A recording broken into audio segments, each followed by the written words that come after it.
है उसका थैलस कैसा होता है। थैलस का मतलब क्या होता है, थैलस अंग्रेजी का शब्द है और हिंदी का शब्द क्या होता है, सुकाय, यानी कि उसकी काय संरचना कैसी है, ठीक है, उसकी बॉडी टाइप कैसा है।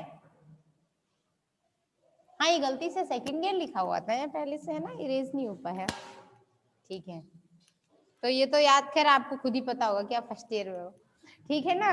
तो आगे बात करते हैं कि शैवाल का हम लोग क्या पढ़ रहे हैं अभी इसमें, शैवाल का बॉडी टाइप, किस तरीके से उसकी शारीरिक संरचना होती है, कहाँ कहाँ कैसे कैसे होता। तो एल्गी हमेशा एक कोशिकी ही है, लेकिन उसकी सिंगल सेल जो है किस तरीके से अपनी एक कॉलोनी वगैरह बना करके रहती है, उसे क्या बोलते हैं, उसकी सिनोबियम या कॉलोनी, ठीक है।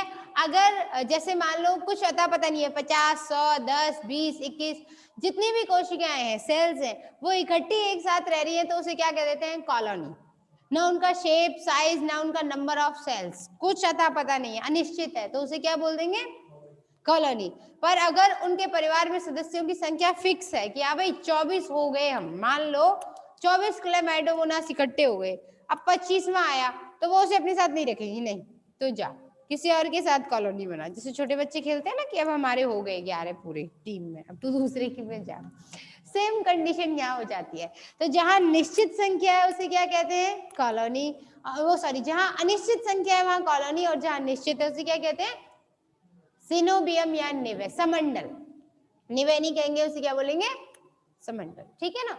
तो आगे बात करते हैं हम कि इसके अलावा फिर मृदुता की कुछ कोशिकाएं ऐसी हो जाती है, इतनी तंतु जैसी हो जाती है ना, फाइबरस कंडीशन में। कुछ कोशिकाएं ऐसी होंगी जो आपस में फाइबर वाली कंडीशन भी आई और एक दूसरे से इतना गुथ गई, इतना मिक्स हो गई कि ऐसा लगा जैसे कि पैरेंकाइमा, मृदुता की स्थिति आ गई हो, ठीक है। मतलब वो पूरी कोशिकाएं मिलकर के अपने आप में एक पौधे जैसी संरचना दिखाई देने लग जाती है, ठीक है। उसके बाद आगे आता है, कभी कभी शैवाल ऐसा भी थैलस संगठन दिखा देते हैं जिसे हम कहते हैं इक्विसिटम टाइप। इक्विसिटम टाइप में होगा क्या, ऐसा दिखाई देता है, उसका एग्जाम्पल है कारा, नाइटेला, ठीक है ना, वो ऐसे दिखाई देंगे जैसे कि अच्छा खासा कोई पौधा हो, ठीक है, जैसे समझना है इसको,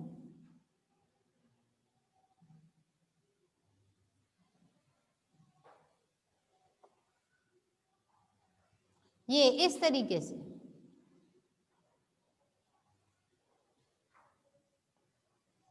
बनाइए, इसका डायग्राम बनाना है आप लोगों को।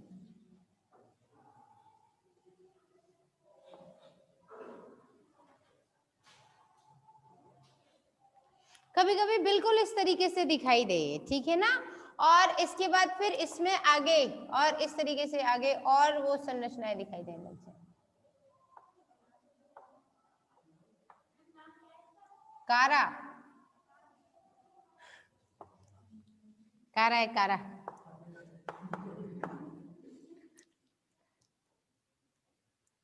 ठीक है, CHARA,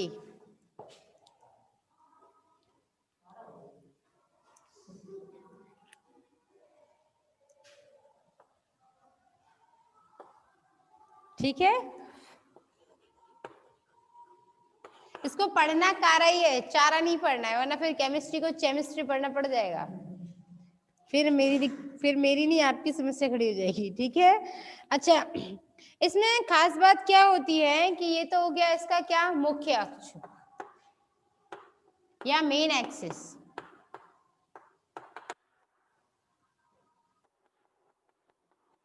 और इसके बाद इसमें ऐसे संरचनाएं होती हैं जिसको हम बोलते हैं, शायद ये जड़ होंगी, जबकि जड़ वास्तविक रूप से इसमें नहीं होती है। तो जड़ जैसी जो संरचना होती है उसे क्या कहते हैं, राइजोइड्स। क्या कहते हैं, राइजोइड्स। देखो भाई, हिंदी मीडियम वाले हिंदी मीडियम में लिख लीजिए, इंग्लिश मीडियम वाले इंग्लिश मीडियम में लिख लीजिए, ठीक है। हो श्रद्धा जल्दी जल्दी लिखने की तो सब लिख लीजिए। और इसके बाद यहाँ इसे क्या बोलते हैं, नोड, या नोड को क्या कहते हैं हिंदी में, पर्व संधि। गन्ना खाया होगा ना आप लोगों ने, खाया होगा, खाया नहीं होगा तो देखा तब भी होगा। देखो भाई, गन्ने की स्थिति ऐसी होती है ना, गन्ने में ब्लॉक जैसे होते हैं अलग अलग, तो जहां पर ये गांठ जैसी स्थिति होती है इसे क्या कहते हैं, पर्व संधि या नोड, ठीक है। गन्ने में तो ब्रांचिंग हो नहीं सकती है, ठीक है, उसकी तो समस्या है कि उसमें तो टहनियां वहनियां निकलेंगी नहीं, सीधे ऊपर जाकर के लीफ निकलेंगी, पत्ती निकलेंगी। लेकिन बाकी पौधों में जहां पर ऐसे मोटा स्थिति होती है ना, थोड़ी सी थिकनेस होती है, वहीं से ब्रांचिंग शुरू हो जाती है, मतलब टहनियां निकलना शुरू हो जाती हैं। कभी आप कनेर के पेड़ में देखना तरीके से, या आक का पेड़ मिल जाता है, जहां से शाखा निकल रही होगी ना, वहां पे तो थोड़ा मोटा होगा अलग से ऐसे। कहीं पर फूल भी निकल रहा होगा ना, तो फूल का भी डंठल, जहां से नया फूल आने वाला है या नई पत्ती आने वाली है, तो ये ऐसे मोटा हो जाता है। इसे क्या बोलते हैं? पर्व संधि या नोड। दो नोड के बीच में ये जो स्थिति होती है, इसे बोलते हैं पर्व, ठीक है, या पर्व को अंग्रेजी में कहते हैं इंटरनोड। आगे बात समझ में? ठीक है भाई, तो मेन एक्सिस हो गया। इसके अलावा इसमें दो तरीके की टहनियां होती है, दो तरीके की शाखाएं होंगी, है ना, इसमें भी आगे जाकर के।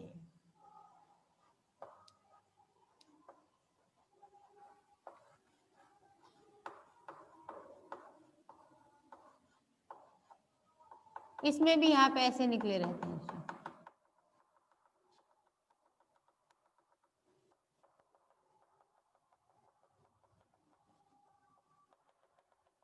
डायग्राम जल्दी जल्दी बनाने की प्रैक्टिस करना भाई, स्पेशली गर्ल्स, सजाने में लग जाते हैं लोग कि हाँ भाई सही बनाओ, क्योंकि बायोलॉजी में इसमें डायग्राम के ना नॉमिनेशन सही होना चाहिए और उसकी संरचनाएं पूरी आ जानी चाहिए, ज्यादा कलाकारी से नंबर नहीं मिलते।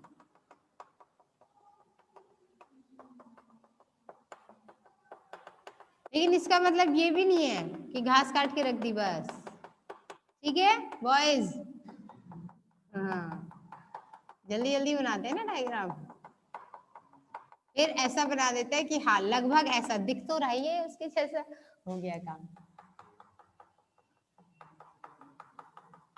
क्योंकि अभी तो प्रैक्टिकल फाइल्स वगैरह बनेंगी आपकी, तब अपनी फाइल खुद ही बनानी है, जितनी ईमानदारी से बनाएंगे उतना अच्छा रहेगा।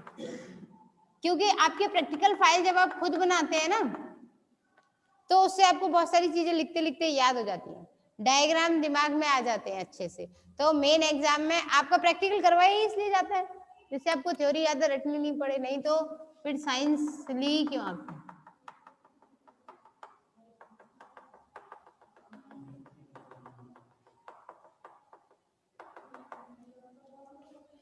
इसमें क्या होता है, दो तरीके की शाखाएं होती हैं, कुछ होती हैं सीमित वृद्धि वाली और कुछ होती हैं असीमित वृद्धि वाली, ठीक है। ब्रांचेस ऑफ लिमिटेड ग्रोथ हो जाएगी, कैसी होती हैं? सीमित वृद्धि वाली।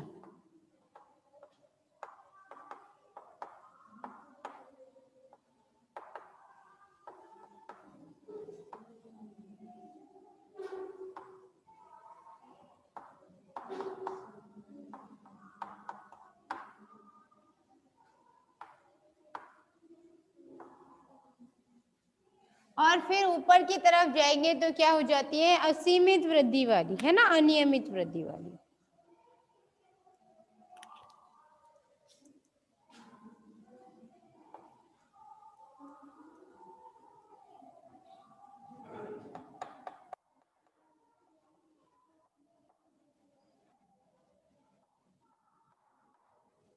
असीमित,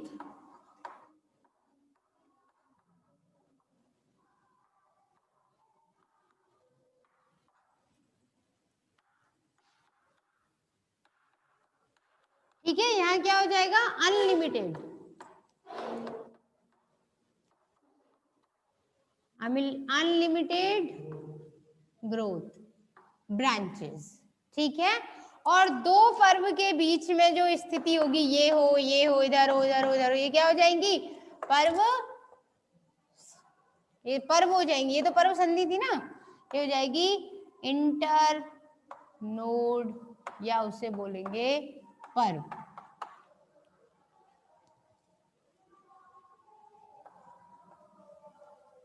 ठीक है, वैसे पर्व का एक मतलब और होता है क्या? त्योहार।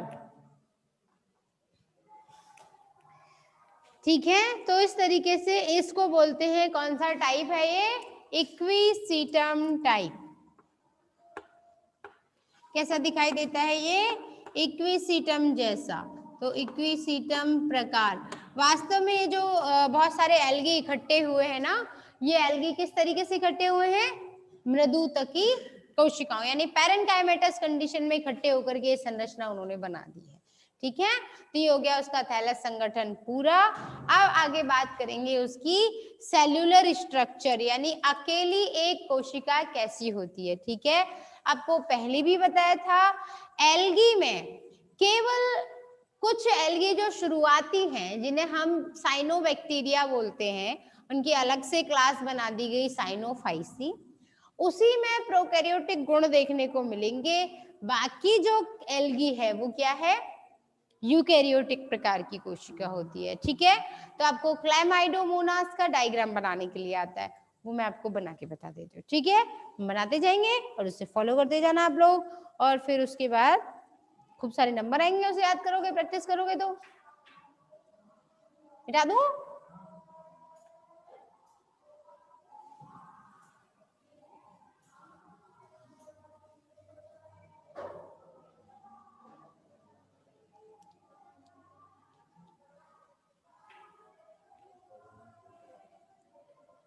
आगे बात करते हैं सेल्यूलर स्ट्रक्चर की। ठीक है ना, कि कैसी होती है।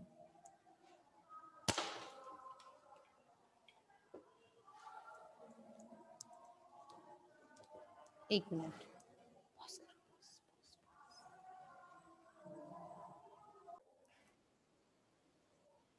तो सेल्यूलर स्ट्रक्चर या कोशिकीय संरचना,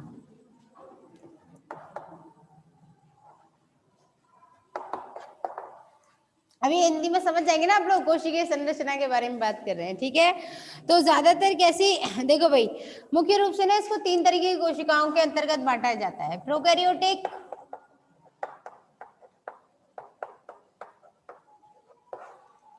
मीजोकैरियोटिक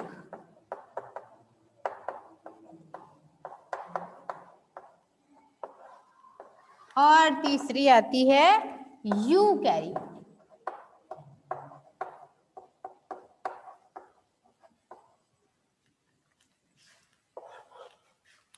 प्रोकैरियोटिक का मतलब क्या होगा, जिसके अंदर कोशिकाओं में, नेट नहीं आ रहा यार, ये तो हटा दो, अटक गई इस पे तो मैं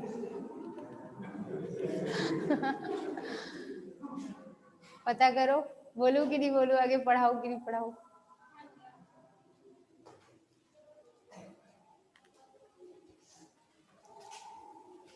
तो प्रोकैरियोटिक, ठीक है, प्रोकैरियोटिक का मतलब ये हो गया कि इसके अंतर्गत आ जाती है नील हरित शैवाल।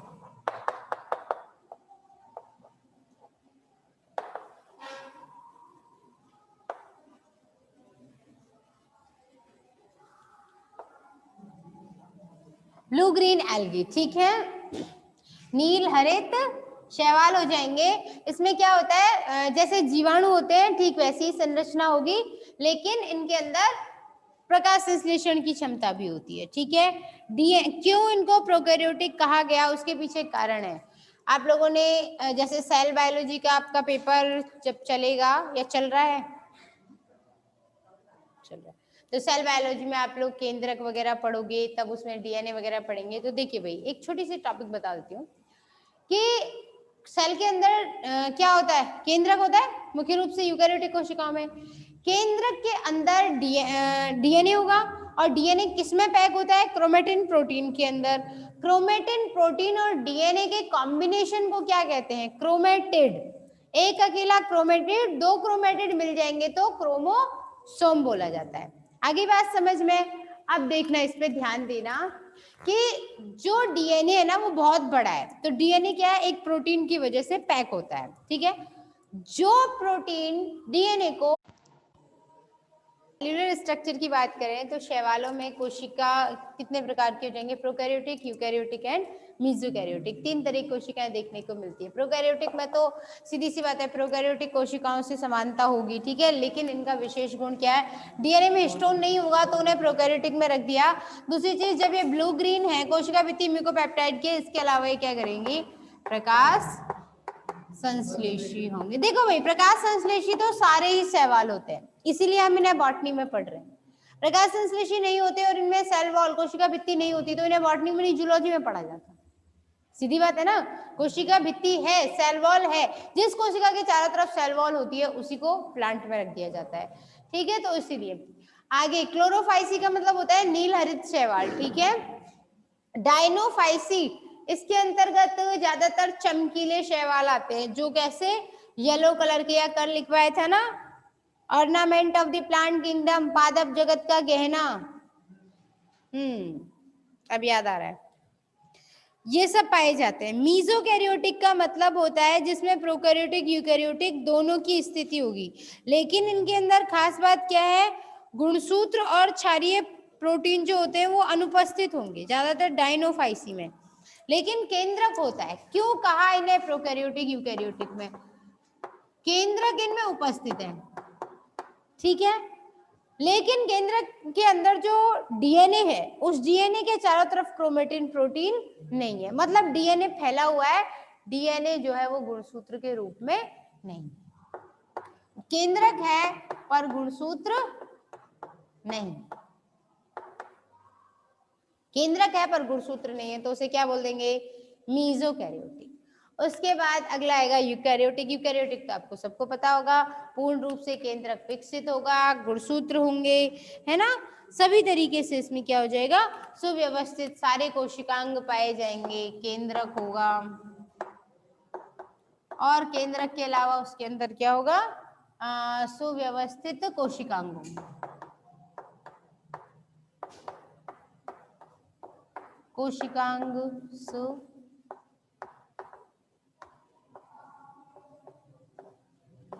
व्यवस्थित होंगे, ठीक है। और कैसे होंगे, झिल्लीबद्ध होंगे, मतलब उनमें जो भी सेल्यूलर ऑर्गन्स होंगे उनके चारों तरफ मेम्ब्रेन होगी, है ना, तो ठीक है, और न्यूक्लियस होगा उसके अंदर, तो उसकी यूकैरियोटिक। बाकी देखो भाई, अलग अलग साइंटिस्ट थे, उन्होंने अलग अलग तरीके से इसका क्लासिफिकेशन किया है, वर्गीकरण किया है। फ्रिश जो साइंटिस्ट थे उन्होंने टोटल एल्गी को 11 क्लासेस में डिवाइड किया था। फ्रिश कौन थे, एल्गोलॉजी के फादर, है ना। एल्गोलॉजी के अलावा शैवाल विज्ञान को और क्या कहते हैं, फाइकोलॉजी। फाइकोलॉजी, फाइटो नहीं है, फाइटो मतलब तो प्लांट होता है, फाइको मतलब एल्गी होता है, ठीक है, तो ओ फाइकोलॉजी, इसके फादर कौन थे, फ्रिश, जिन्होंने 11 क्लासेस में डिवाइड किया। लेकिन अपने कोर्स में ना फ्रिश का क्लासिफिकेशन नहीं है बल्कि स्मिथ का है, ठीक है, क्योंकि आप छोटे बच्चे हो तो इन्होंने 5 ही वर्गों में बांट दिया था उनको, तो हम वो 5 जो भी क्लासेस हैं इनके द्वारा हम उन्हीं को पढ़ेंगे, ठीक है। 11 क्लासेस पढ़ने के लिए फिर एमएससी करनी पड़ेगी, ठीक है। तो दूसरी चीज वहां पे फ्रिश का है क्लासिफिकेशन या स्मिथ का है, ठीक है। कुल मिला के इनके 5 जो क्लासेस बनाई, वर्ग बनाए, फिर उसके बाद उसके प्रभाग वगैरह बनाए, जो भी है वो सब हम पढ़ेंगे। और इसके अलावा मतलब इन 5 में से इन 2 को छोड़ दे, क्लोरोफाइसी और डायनोफाइसी को, तो बाकी के जितनी भी बची है ना, 3 बची, वो किस में आ जाएंगी, यूकैरियोटिक। आई बात समझ। जैसे आप बाकी कोई भी एग्जांपल ले लो इसमें, तो यूग्लिनोफाइसी ले लो, आप क्या दिक्कत है,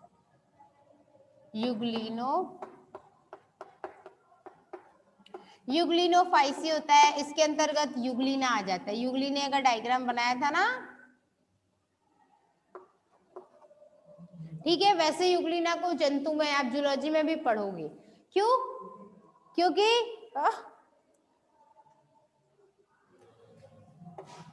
यूग्लिनोफाइसी का मतलब क्यों पढ़ेंगे, यूग्लिना एक ऐसा जीव होता है जो प्रकाश संश्लेषण करता है क्योंकि उसके अंदर हरित लवक होता है, लेकिन उसको जंतु जगत में इसलिए पढ़ा जाता है क्योंकि उसके अंदर कोशिका भित्ति सेल वॉल जो है वो एब्सेंट होती है, ठीक है, कोशिका भित्ति नहीं है लेकिन प्रकाश संश्लेषण कर रहा है, ठीक है।